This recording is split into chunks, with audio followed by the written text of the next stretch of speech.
AggroCast Resurrected.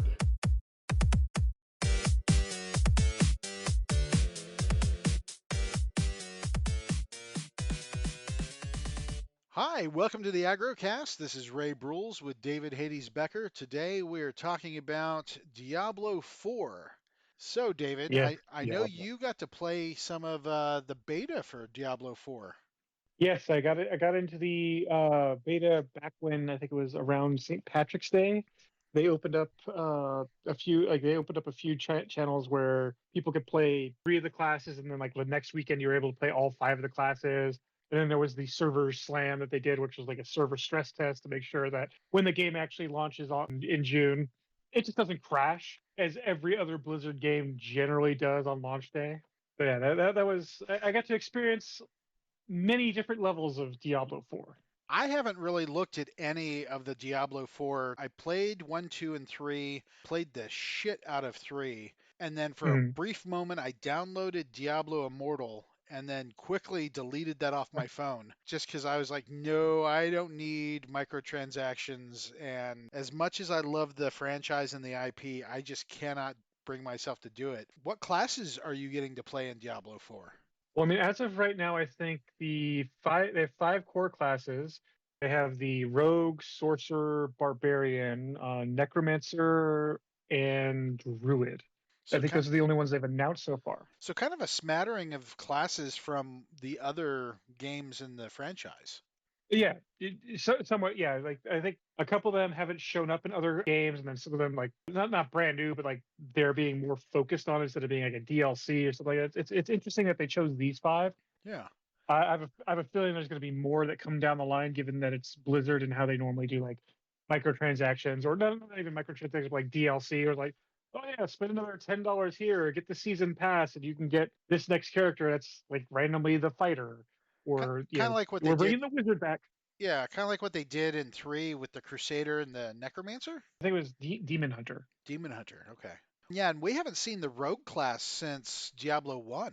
Yeah, So that's interesting that they brought them back. and I haven't had a chance to play the rogue, even though rogue is my general go-to when I play like these kind of games, like in D&D or anything like that. I'm like, oh, I'm going to play the rogue, but of course, necromancer. They brought necromancer, and I'm a necromancer through and through. I love the Necromancer. Necromancer and Barbarian used to be my two, Mhm. mostly because I loved squishing the corpses and getting potions as the Barbarian, or leaping across the map to attack things. But Necromancer I always loved, and of course the aesthetic for Necromancer was always cool because you had the bone armor and the bone shards, and you could do the different summons. Mhm. And I know that's all back, at least in the beta I played for Diablo 4, is they have the necromancer, and that was the one that I mained for the entire time. Is, like I said, necromancer. And he has all the fun stuff. I think at one point I equipped a scythe to him just because I was like, I gotta have a necromancer with a scythe. And then there was all the extra summons, even though at the early levels it was just mainly skeletons and zombies I could raise. But I didn't see a need to raise anything else as the weird thing when I was Huh. playing the beta. Yeah. Well, and I always found with the Diablo games, summons really, I'm not going to say they were OP, but they certainly Mhm. stacked things in your favor. Well, they definitely do that in this one, 'cause I don't think at any point I felt like I was in danger as my necromancer, and that's from level 1 all the way up to, I think I got to level 13 or 14 before the beta ended. Yeah. And I never died once with my necromancer. Damn. I also don't think any of my undead died unless it was like a scripted scene where they had to die because I had to go into a town or something happened and everything on the screen died except for my character. And that's, it feels like it was one of the weird balancing issues that I'm kind of hoping they fixed, because I felt like I walked through the entire beta with almost zero issues whatsoever. Yeah, and you definitely want a challenge with these games. You don't want it to be dick punchy, but you definitely want that challenge. Yeah, well, I mean, at one point I walked into a dungeon that was rated as a very, very like, oh, I think it was like 2 levels higher than me, but because of I had 5 zombies or whatever, or skeletons or whatever running around, I didn't have to use a single potion for myself. I didn't have to use almost any other items. I was just like, yeah, go kill it, or even I didn't even have to dictate. Sometimes the AI just did that. It walked forward and it was like, okay, we're gonna kill this boss, and I'm like, well, I took 0 damage, but That was also the beta, so that could also have changed by the time the game launches here. Yeah. When you were playing the beta, did they have any of the crafting system that Diablo is known for? I'm pretty sure it was in there, but I don't remember that being any focus that they had out there for it. Okay. Yeah, because I'm sure they probably had specific things they were asking folks to test. Yeah. Well, to my knowledge, it was like let's make sure everything's balanced between these character classes because they did two different betas. Where I think the first one they did, they only released the rogue, sorcerer, and barbarian. I think it was, or maybe it was the druid. And then the second one they did, they added in the other two characters. And then when they did the server slam, they're like, okay, fuck it, go with everything. We have all 5 characters out there. You can go to I think it was like level 20, level 25 before you hit the quote unquote end game for the beta. That's awesome. And were you Mhm. able to play through some of the actual storyline? Yeah, so the story starts off right from the beginning where you're pretty much just abandoned out in the middle of Winterscape, where you're just pretty much fighting your way through to get to the first town, and then the first town takes you in, and then you build from there and you continue the story going along. I don't think it delves deep into the overall story to keep that kind of obfuscated from the general populace, Yeah. but you definitely got some of those story beats leading up to it. Like I almost feel like I spoiled the first at least hour of the game because that's where the main mission. Like it felt like you were playing main mission kind of content at that point. Yeah, because I think one point I read something that Lilith was the primary antagonist behind the game, and that it was actually kind of a flash forward, like 50 years from the events of Diablo 3. So Hmm. it should be interesting to see what they actually do with the storyline and the world building, because that was always the thing for me. I love world building of Diablo, and you've got the angels and the demons and all of these forces that were at work, and then the Nephilim, and I guess they're going to dive into a little bit of that because of Lilith. So that's pretty Hmm. cool. Well, from what I've seen so far, it looks like they might be playing with at least further down the line where you might get to choose a side because there's an I want to say I almost want to say it's the Crusader that they had in the past is coming back, and it looks like he's more of an angel type character, Hmm. and the way they're leading like that side of humanity, it feels more like a cult where Lilith is doing the same thing, and it feels like she has her own cult. You're clashing, so I don't know if maybe at some point you get to choose which side you're on because they both, at least in some of the story trailers and all that stuff they put out there, it feels like they're like you get to decide is maybe the agents of heaven the right side or is the agents of hell over the right side. Yeah, that would be really interesting to actually have to pick one side over the other and actually put you into Mm. conflict, especially if they do any kind of open play where people can play against each other. Mm. Well, I mean, I know they do have the multiplayer in their last say betas I played. It was all co-op, so I don't remember there being any PvP when I was playing. But that might have changed in some of the obviously some of the other stuff. And yeah, with June 6th coming up here quickly, they might have been like, okay, we're keeping this hidden from everybody. This is going to be the surprise where now you've chosen your side, and while you're in these missions, somebody might randomly drop into your game and be like, okay, well, screw you. You're on Lilith's side. I'm going to kill you, or vice versa. Well, and I wonder because they tried to launch that Diablo Immortal cell phone game, which Mhm. was chocked full of microtransactions. I wonder how much content is being drawn from that into Diablo 4 because I don't remember a lot of people, at least in my circle of people, that played Diablo Immortal at all. Yeah, I don't know anybody. Honestly, I don't think anybody outside of you that actually downloaded the game. And I know you didn't even really play the game. You downloaded it, you dipped a toe in, and you're like, yeah, that's not for me, and then kind of got rid of it. So I'm kind of at the end of the day, to answer your question, I think at most I'm hoping all they do is maybe do some character skins and they kind of and that's how they do that where they don't go now you've got to play Diablo Immortal to understand why XYZ happened in Diablo 4 or vice versa, which I mean it's Blizzard, so I could see them kind of forcing those kind of microtransactions or that kind of synergy between the games to be like, well, now I've got to spend thousands of dollars in Diablo Immortal to understand this one thing or get this one costume in Diablo 4 Yeah, I think I'd or rather just read website. yeah.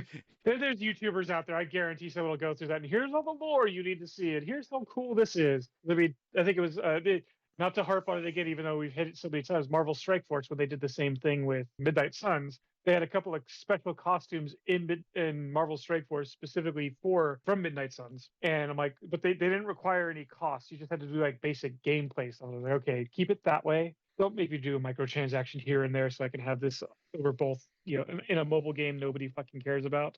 as well as a console PC game that everybody's going to care about. Well, and I think one of the things I had heard about the beta for Diablo 4, there was something about a little dog or wolf companion that people Mm. were strapping to their chests like a papoose or something.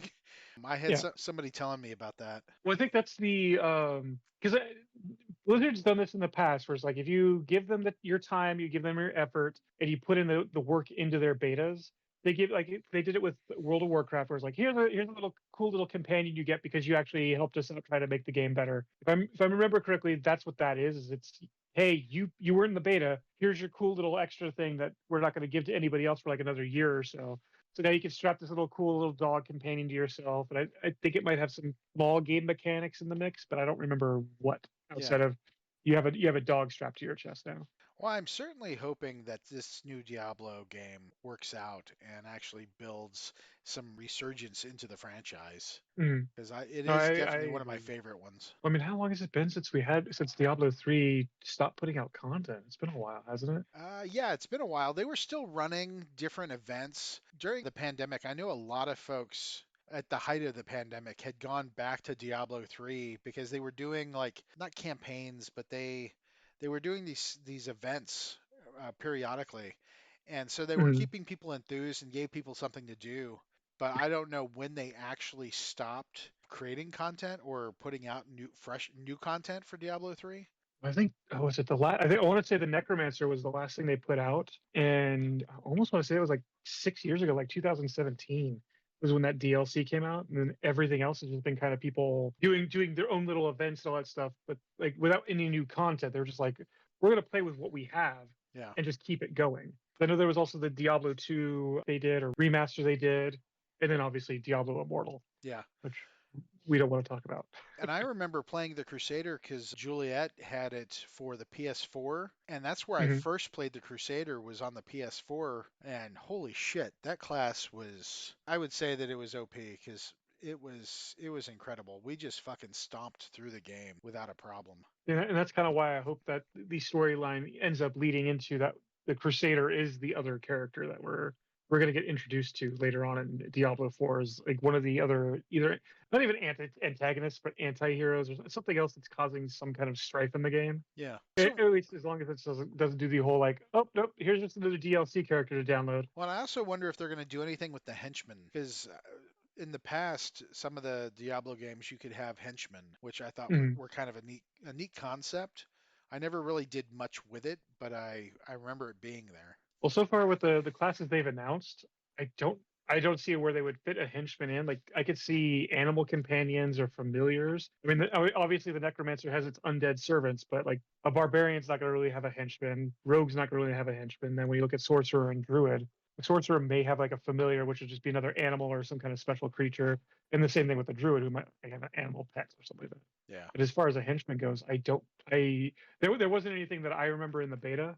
It could be something saved for a later character, I guess. Well, and what were the graphics like for the beta? They were very, very reminiscent of, I want to say like Diablo 3, where I mean, it was still the same top down or whatever, but they tried to upscale it as much as possible. There was obviously tons of blood and tons of all the other stuff going everywhere, but it wasn't like some of the other games where they're getting a full another entry into the franchise where it feels like they're going harder into the photorealistic or higher res visuals. Like they're doing exactly what they need to do just to get the gameplay go, and then I guess all the higher end stuff comes in the cutscenes. Were there any cutscenes that you got to see with the beta? There was the intro cutscene, which was just kind of like an introduction into how you got brought into the world, and I want to say there was like two or three other ones that kind of introduced you, it kind of pushed you through this story.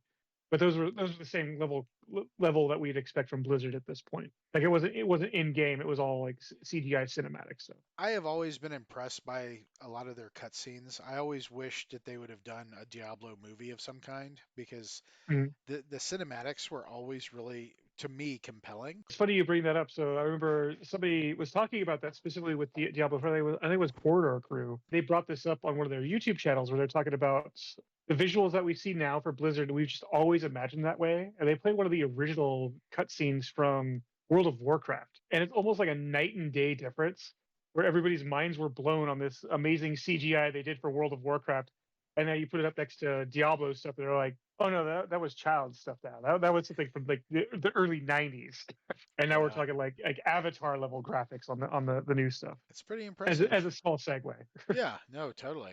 So yeah, it gives us something to look forward to. You said June 6th? June 6th, if you pre-ordered, I think you can still pre-order up to as of when we're doing this podcast, but I think they open up an early access 3 to 4 days before the 6th. So depending on when you buy it and when you pre-order it and everything, you could be playing it as early as June 2nd or June 3rd. But definitely June 6th is the official release date on the PS4, PS5, Xbox One, Xbox Series X and S, and PC. Damn. All right. Yeah, and possibly mobile if they're going to tie it into Diablo Immortal. Oh, So, yeah.